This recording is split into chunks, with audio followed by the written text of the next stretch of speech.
Everybody, welcome to another episode of John Reviews Gran Turismo 6 Cars. This is a special video, actually, because I was asked to do it by a friend, fellow YouTuber, fellow video gamer, and he basically asked me to do a review video on the Mustang. And I thought, man, yeah, that would be a really, really good idea. So I thought I'd plug his channel. It's Jeff Boyd. Just look it up on YouTube. You will see it. You will find it. Jeffboyd.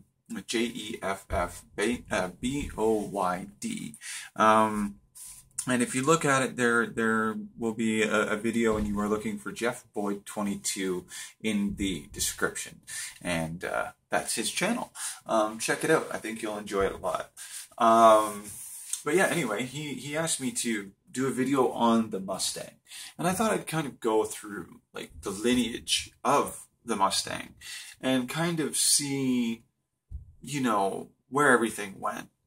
Now, obviously, this is a Shelby because I don't actually have the base model of the Mustang. So unfortunately, we're going to have to use the Shelby. So I do apologize. Basically, as you can see, it was supposed to be a sports car. Quick, simple, fast little sports car. But it had a really, really anemic engine, so to speak, for a V8 at the time. And then Shelby got their hands on it and stuffed in a bigger motor, overhead valve, the whole deal. I mean, it revolutionized that particular Mustang. And the fun thing with this is it actually sounds like you would expect it to, you know, like an old stripped out Mustang should sound. And then things moved on, and then they changed body styles.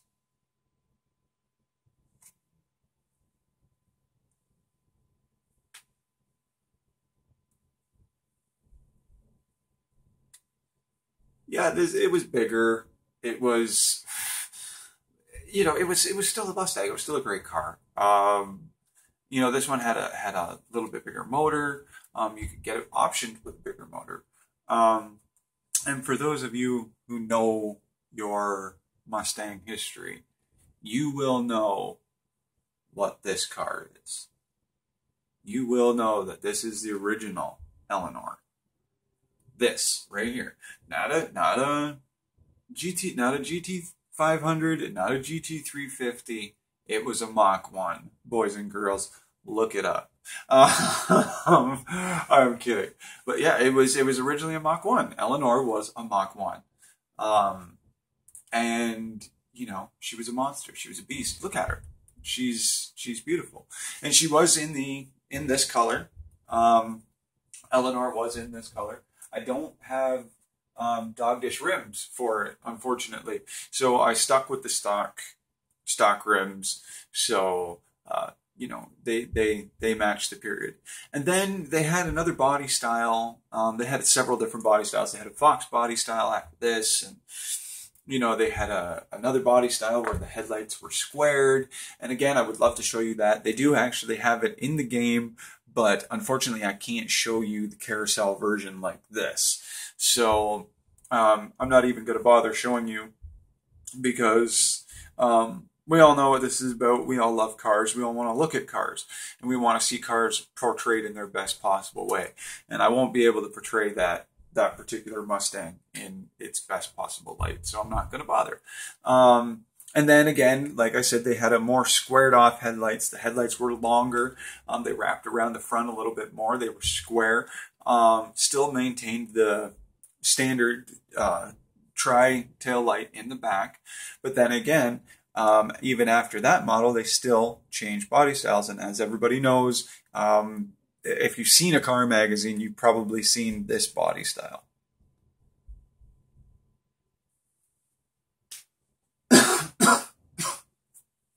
Like I said, I'm sure everybody's seen this style of Mustang. Yes, as you can see, I did add some things. I added rims. I added the carbon fiber hood. I added some extra touches in the headlights just because that's the kind of stuff that I dig and I enjoy. I don't remember if I changed the exhaust or not, but yeah, I mean, that's, you know, a really, really nice car. I didn't go crazy with the horsepower. I kept it pretty much at 300 and just took all the weight out of it, put on really, really good suspension, really, really good tires, and just took the weight out of it, kept the engine stock. And it completely changed the car, completely changed the way it drove. It completely made absolutely all the little flaws that I was feeling perfect. And it's actually a really good car for, there are lobbies in Gran Turismo 6 online that you can cruise. And this is my cruise car. It's loud, you know, it's flashy because it's white. And, you know, I just really dig it. I really like this car. And then, again, this next body style, you probably will go, oh, well, there's not much difference. But there is a big, big difference.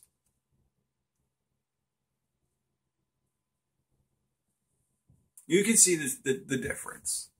This one actually has a spoiler. It has a aero package on it, if I'm not mistaken. It has a front aero package and the side skirts, as well as a flat floor, I think, and the undercarriage here, the diffuser. Sorry, the rear diffuser. But you can see there is a difference. There is a difference in the styling. It's similar, but it's not the same. So they're very, very unique, interesting design features. I like the louvers on the hood. I really dig that. I think that's pretty neat. But yeah, I mean, it's just such a like kind of beefy car. I really, really do enjoy it. This one is the Boss. It's a 302. Doesn't have all the fancy horsepower that everybody would think that it does, but it's got, you know, plenty. It's definitely got enough to get out of its way. But that's not the whole point of the Boss. The Boss was always a handling machine. You know, it was always supposed to be, you know, the car that you carve the corners with.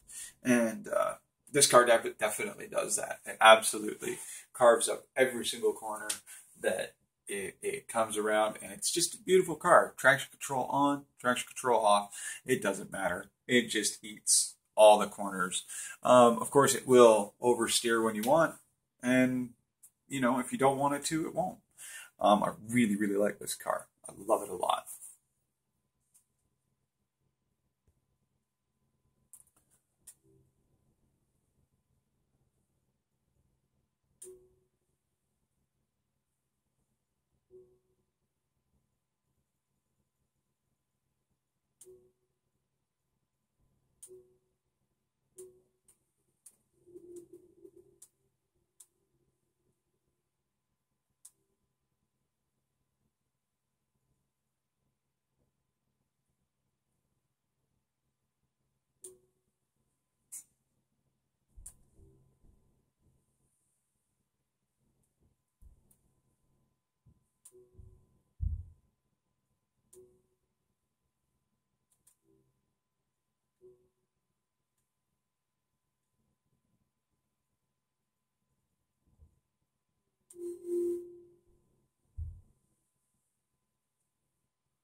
Ooh, okay. Easy there, Betsy.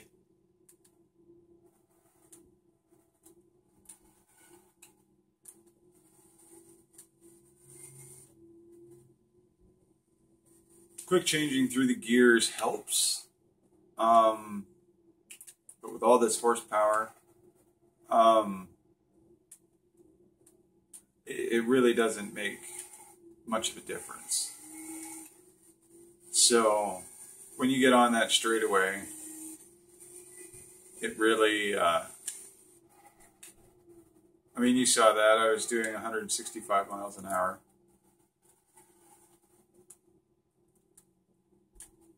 Whew.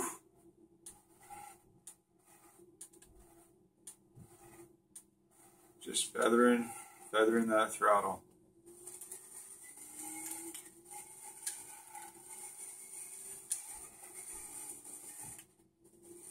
Ooh, this is bad. As you can see, it's really, really hard to just manage it. It's really hard.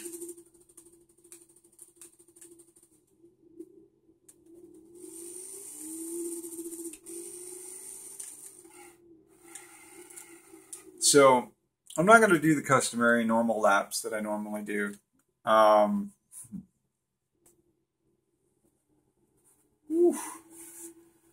Aye, she be a handful. Oversteer, oversteer, oversteer. It's got a lot of power. And as you saw, that smoke was coming from the front tires. So, got to work on that. That was just a little blip of throttle as you heard it. You could just hear it like burp.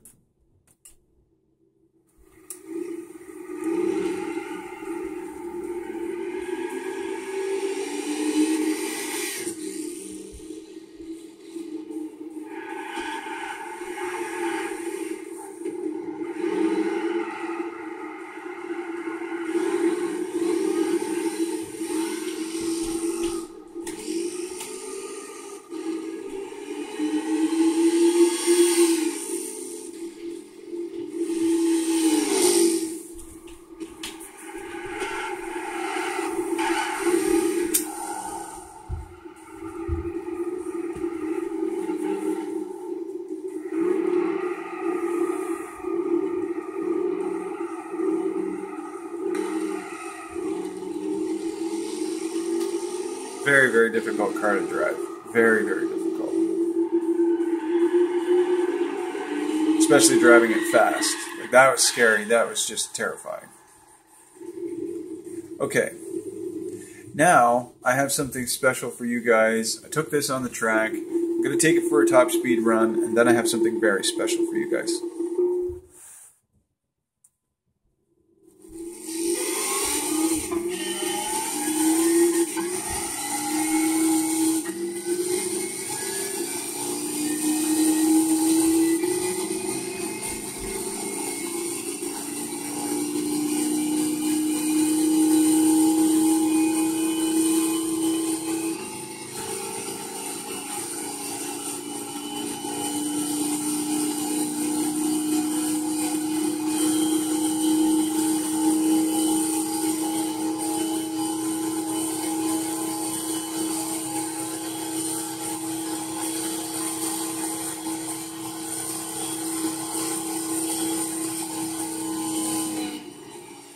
Pretty fast for a Mustang, right? Well, I guess it's not a Mustang, is it? It's a Shelby. But it's a Mustang.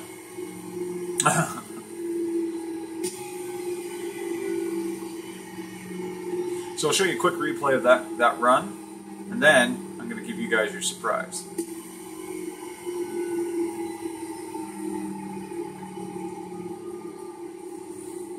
Just running it down.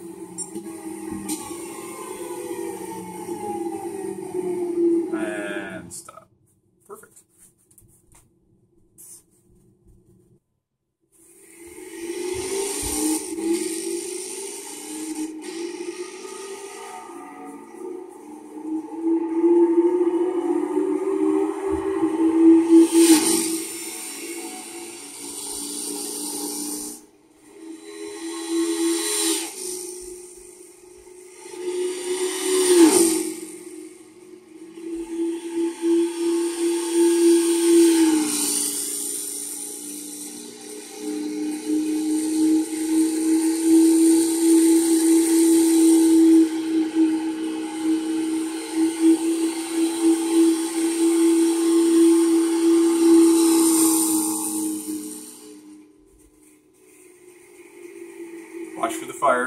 Oh, you're not going to see it, but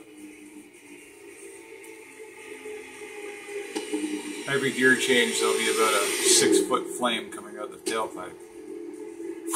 Or usually.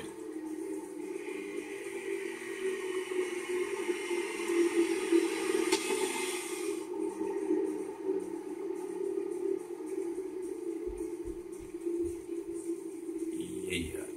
Alright guys, it is absolutely time for your surprise. Alright, here we go.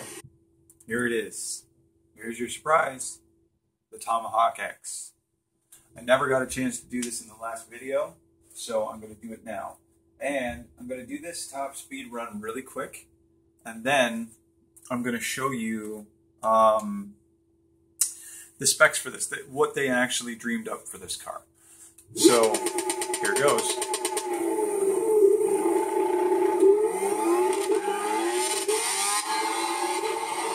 See all the fins and spoilers?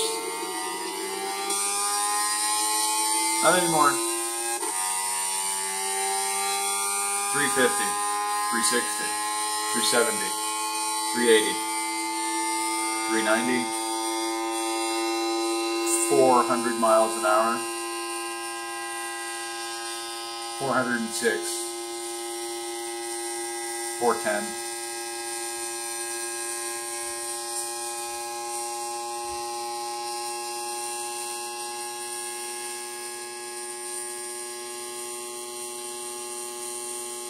$420. Now look at how this thing stops. Okay, now that was impressive, but listen to this.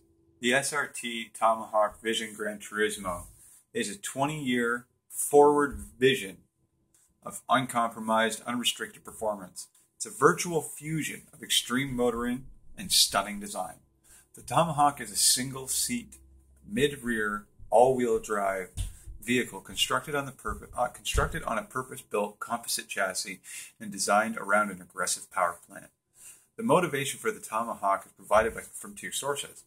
The main power plant is nearly a flat 144-degree 6.98-liter V10, generating in excess of 1,000 horsepower. Auxiliary power is stored in two composite pneumatic cylinders that run nearly the length of the wheelbase. Each of the front wheels is connected to a variable fin quad-stage pneumatic power unit that can rapidly store and release pneumatic energy. A similar pneumatic power unit is connected to the V10. This system provides the Tomahawk with all-wheel drive capability to improve cornering and acceleration when the grip at the rear wheels is traction limited.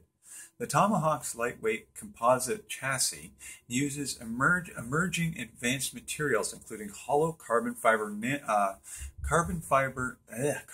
nanofibers and graphene microlattice structures. All the transparent element of the